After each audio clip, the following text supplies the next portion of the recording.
Hello दोस्तों आज के सेशन में मैं आपको बताऊंगा फीडिंग अरेंजमेंट इन एमी प्लांट के बारे में। यानी कि आज हम लोग जानने वाले हैं ये जो मल्टीपल इफेक्टिव ऑपरेटर का जो डायग्राम है, इसकी सहायता से इन मल्टीपल इफेक्टिव ऑपरेटर में जो फीडिंग कितने तरीकों से की जाती है। और इसके साथ साथ हम लोग ये भी जानेंगे कि जो मल्टीपल इफेक्टिव ऑपरेटर में जो फीडिंग हम लोग कर रहे हैं, जितने तरीकों से कर रहे हैं, तो उसके एडवांटेज क्या है, उसके डिसएडवांटेज क्या है और क्यों किया जाता है। तो आइए समझते हैं मल्टीपल इफेक्टिव ऑपरेटर के फीडिंग अरेंजमेंट के बारे में कि अपना जो एमी प्लांट होता है उसके अंदर हम लोग जो लो कंसंट्रेटेड जो सॉल्यूशन को फीड करते हैं या लो कंसंट्रेटेड लिक्विड को फीड करते हैं हाई कंसंट्रेशन में कन्वर्ट करने के लिए, तो उसको कितने तरीकों से फीड कर सकते हैं। किसी भी एमी प्लांट के अंदर हम लोग जो लो कंसंट्रेटेड लिक्विड को फीड करते हैं उसको हाई कंसंट्रेशन में कन्वर्ट करने के लिए तो कितने तरीकों से फीड किया जा सकता है, उसको आज हम लोग समझेंगे। तो हमारा जो मल्टी इफेक्टिव ऑपरेटर है वो दो से ज्यादा ऑपरेटरों की सीरीज हो सकती है। हो सकता है 3 ऑपरेटर का सीरीज हो, 4 का हो, 5 का हो, 6 का हो, ठीक है, कुछ भी हो सकता है। तो लेकिन मैंने समझाने के लिए केवल 3 ऑपरेटर लिए हैं, जो फर्स्ट ऑपरेटर, सेकेंड ऑपरेटर और थर्ड ऑपरेटर है। इसमें कुछ डाटा जो है जो पहले से मेंशन है वो हमारे प्रीवियस वीडियो की है, उसको समझने के लिए आप हमारे जो प्रीवियस वीडियो है मल्टी इफेक्टिव ऑपरेटर के ऊपर, उसको आप जाके देखिए। ये डाटा कहां से आया और कैसे आया वो आपको अच्छी तरह से समझ में आएगा। इसमें देखिए मैंने 3 इवापोरेटर लिया है और यहाँ पर है साइक्लोन सेपरेटर और ये है कंडेंसर। जितने भी कंडेंस वाटर होंगे उनको निकालने के लिए यहाँ पर कंडेंसेट पंप लगा हुआ और सिस्टम के अंदर वैक्यूम को मेंटेन करने के लिए हमने यहाँ पर एक वैक्यूम पंप लगाया है। किसी भी टाइप का जो फीडिंग अरेंजमेंट हो आपके एमी प्लांट में, तो जो वैक्यूम की जो सीरीज होती है ऐसी होती है कि जहां से सोर्स है वहां सबसे ज्यादा वैक्यूम होता है और लास्ट आते आते सबसे कम वैक्यूम हो जाता है, ठीक है। यानी कि जो फर्स्ट इवापोरेटर में क्या होगा, आपका जो वैक्यूम सबसे कम होगा, लास्ट इवापोरेटर में फर्स्ट वाले से ज्यादा होगा और आपके कंडेंसर में उससे भी ज्यादा होता है या उसके पैरेलल हो सकता है। किसी भी टाइप का फीडिंग अरेंजमेंट के बारे में अगर हम लोग मल्टी इफेक्टिव ऑपरेटर के अंदर पढ़ते हैं, इसमें स्टीम जो होती है हमेशा कहां से दी जाती है, फर्स्ट इवापोरेटर के अंदर दी जाती है। और जो स्टीम होगी हमेशा कहां होगी, स्टीम या जो हीटिंग मीडियम होगी या स्टीम जो होगी हमेशा क्या होगी, ट्यूब के बाहर होगी। ये स्टीम या हीटिंग मीडियम जो होगा जिससे हम लोग क्या करेंगे, हीट एक्सचेंज कराएंगे, तो हमेशा ट्यूब के बाहर होगी। और जिसको हम लोग हीट करना है, जिसको हम लोग इवापोरेट करेंगे, वो कहां होगी, ट्यूब के अंदर होगी। और इसके साथ साथ कुछ मुख्य जानकारी है जो आपको पता होना चाहिए मल्टीपल इफेक्टिव ऑपरेटर के बारे में कि इसमें जो इवापोरेटर 1 होता है यहां सबसे ज्यादा प्रेशर होगा। इसके आगे जैसे आप बढ़ते जाओगे तो इधर क्या होगा, प्रेशर घटते जाता है। यानी कि सबसे ज्यादा प्रेशर होगा इवापोरेटर 1 में और आपका जैसे इधर जाते जाएंगे कंडेंसर की तरफ तो सबसे कम प्रेशर होगा आपका कंडेंसर में होगा, ठीक है। दूसरा चीज, जो सबसे ज्यादा जो टेम्परेचर होता है वो होगा इवापोरेटर 1 में और जैसे आगे बढ़ते जाएंगे तो आपका जो टेम्परेचर क्या होगा, डाउन ट्रेंड में जाएगा। यानी कि सबसे ज्यादा यहाँ, इससे कम यहाँ, इससे कम यहाँ और सबसे कम कंडेंसर में होगा, ठीक है। तीसरी चीज, जो हीटिंग जो मीडियम है वो हमेशा जो उसका जो फ्लो होता है किधर से होता है, ये फर्स्ट इवापोरेटर से लेके सेकंड, सेकंड से थर्ड, थर्ड से अपना कंडेंसर की तरफ ऐसा होता है। जैसे देखिए जो वेपर का जो फ्लो होगा हमेशा क्या होगा, इधर की तरफ मूवमेंट करेगा। इधर देखिए इसका जो फ्लो है किधर है, अपना फर्स्ट से लेके थर्ड की तरफ है, ठीक है। ये सब चीज हमेशा आपको क्या होना चाहिए, याद होना चाहिए, हमेशा आपके दिमाग में रहना चाहिए, तो आपको मल्टीपल इफेक्टिव ऑपरेटर समझने में कोई कठिनाई नहीं होगी। तो देखिए ये तो हम लोग समझ लिए जो मल्टीपल इफेक्टिव ऑपरेटर के बारे में कुछ जो बेसिक चीजें हैं। इसको और जब आप समझते हैं तो आपको जो फीडिंग अरेंजमेंट के बारे में समझने में कोई भी कठिनाई नहीं होगी। तो एमी प्लांट के अंदर जो फीडिंग का जो अरेंजमेंट है वो 4 तरीकों से किया जा सकता है, जिसमें से जो फर्स्ट है वो है फॉरवर्ड फीडिंग, जो सेकेंड है वो है बैकवर्ड फीडिंग, जो थर्ड है वो है मिक्स फीडिंग और जो फोर्थ है वो है पैरेलल फीडिंग। तो सबसे पहले हम लोग किसके बारे में जानेंगे, फॉरवर्ड फीडिंग के बारे में जानेंगे। तो फॉरवर्ड फीडिंग में देखिए क्या होता है, जो लो कंसंट्रेटेड जो सॉल्यूशन होता है उसको हम लोग कहां फीड करते हैं, सबसे पहले इफेक्ट 1 में, यानी कि इवापोरेटर 1 में फीड करते हैं और इसी के अंदर हम लोग फीड करते हैं स्टीम को। तो जो ट्यूब के जो अंदर की साइड क्या होता है, अपना मिक्स सॉल्यूशन होता है जो लो कंसंट्रेटेड होता है, जिसकी हम लोग देख लें और परसेंटेज है तो अप्रॉक्सीमेट हम लोग मान लेते हैं कि 10% का है। स्टीम कहाँ है, ट्यूब के बाहर रहते हैं। जैसे ही एक दूसरे का कांटेक्ट, जैसे कि हीट एक्सचेंज होता है, इसमें क्या होती है, इसका जो वेपर जनरेट होता है, मिक्स सॉल्यूशन का क्या होगा, वेपर जनरेट होगा। और इसमें क्या है, जितना ही ऑपरेशन होगा, ऑपरेशन हो जाता रहेगा, इसमें क्या होगा, ये कंसंट्रेट होता जाएगा, कंसंट्रेट होगा तो हम मान लेते हैं कि इसको 10% हमने फीड किया, यहाँ पर ये क्या है, इसकी जो कंसंट्रेशन है यहाँ पर मिलती है 25%। फिर क्या करते हैं, ये जो 25% इसमें जो कंसंट्रेशन है इसको हम लोग फीड करते हैं कहां पे ले आके, ये सेकंड इफेक्ट में। तो सेकंड इफेक्ट में क्या होगा, ये जो फर्स्ट का जो प्रोडक्ट था ये सेकंड में क्या होगा, फीड हो गया।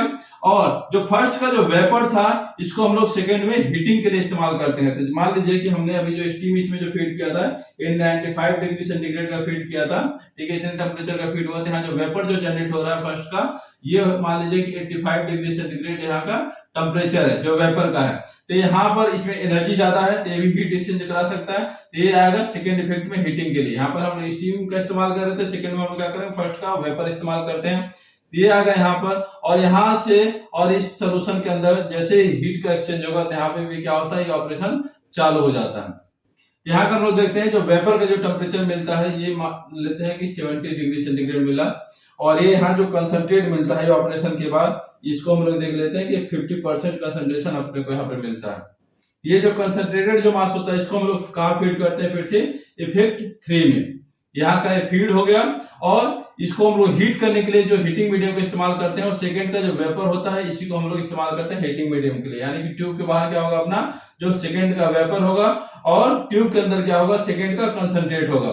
यहाँ के बाद क्या होती है, अपनी जो वेपर होती है, वेपर जाती है किसके अंदर, साइक्लोन सेपरेटर, फिर अपना कंडेंसर, कंडेंसर के बाद यहाँ पर जो कंडेंसेट है इकट्ठा हो जाती है, और जो कंसंट्रेटेड मास होता है यहाँ पर हम लोग कलेक्ट कर लेते हैं। अप्रोक्सीमेट हम लोग देखते हैं। और जो इसमें फॉरवर्ड फीडिंग में यहाँ से 10% अगर हम लोग फीड किए, 10% सोल्यूशन का है तो यहाँ पर हम देखते हैं कि 70-75%, ठीक है, अप्रोक्सीमेट 70-75% यहाँ पर कंसंट्रेशन हमको मिल जाता है। डिपेंड करता है आपके फीड के ऊपर कि कैसा है।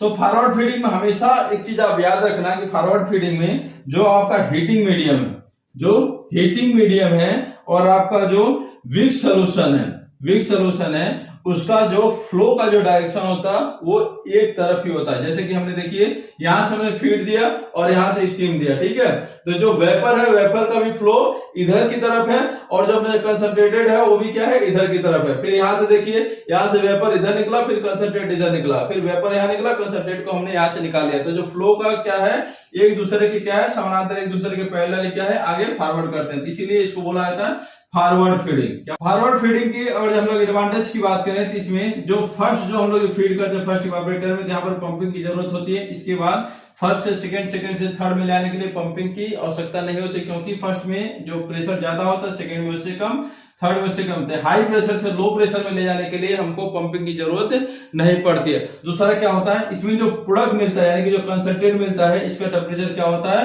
लो होता है, ठीक है, क्योंकि यहाँ देखते हैं यहाँ हाई टेम्परेचर है, यहाँ उससे कम, यहाँ इससे कम, ठीक है। यहाँ पर टेम्परेचर अप्रोक्सीमेट हम मान लेते हैं 50 डिग्री सेंटीग्रेड, यहाँ पर और कम होता है, तो अपना जो प्रोडक्ट का जो टेम्परेचर होता है वो बहुत ही कम होता है। तीसरी चीज, फॉरवर्ड फीडिंग जो मेथड होती है वो स्केल फॉर्मिंग लिक्विड के लिए सुटेबल होती है, क्योंकि इसमें जो कंसंट्रेट मिलता है वो लो टेम्परेचर पे मिलता है। अगर फॉरवर्ड फीडिंग की डिसएडवांटेज की बात करें तो इसमें हम लोग जो फीडिंग करते हैं ये कोल्ड फीड नहीं देते हैं, क्योंकि अगर जब हम लोग यहाँ पर कोल्ड फीड देंगे तो जो स्टीम का जो कंजप्शन है वो बहुत ही ज्यादा होगा, जिससे हमारी जो एफिशिएंसी है वो डाउन होगी। तो ये कोल्ड फीडिंग के लिए प्रेफर नहीं किया जाता है। अब देखते हैं बैकवर्ड फीडिंग के बारे में। बैकवर्ड फीडिंग जैसे कि नाम से पता चला कि इसमें जो फीड कहां से होगी, बैक साइड से होगी। तो इसमें हम लोग जो फीड करते हैं सबसे लास्ट वाले इवापोरेटर से करते हैं। यहाँ पर अपने जो लास्ट इवापोरेटर क्या है, थर्ड इवापोरेटर। तो हम लोग फीड कहां से करेंगे, यहां से करेंगे। तो यहाँ जो फीडिंग होती है यहाँ पे होती है, और यहाँ पर जैसे ही ऑपरेशन हो जाएगा तो इसका जो कंसंट्रेट होगा यहाँ से निकलेगा। इस कंसंट्रेट को हम लोग फिर कहाँ फीड करेंगे, ये सेकेंड वाले इवापोरेटर में। कहां पर आएगा, सेकंड वाले ऑपरेटर में आएगा। इसके ट्यूब के अंदर के साइड से क्या होगा, कंसंट्रेट होगा, और जो आउटर साइड से क्या होगी, वेपर्स होंगी, ठीक है। और इसका जो कंसंट्रेट निकलेगा सेकंड वाले का वो आएगा अपना ये फर्स्ट वाले में। तो यहां से होती है ऐसा, यानी कि इसमें जो फीडिंग होती है तीसरे से आती है दूसरे में, फिर दूसरे से आती है फर्स्ट में। और स्टीम कैसे चलता है, फर्स्ट से आता है सेकंड में, सेकंड से कहा जाता है ये थर्ड में।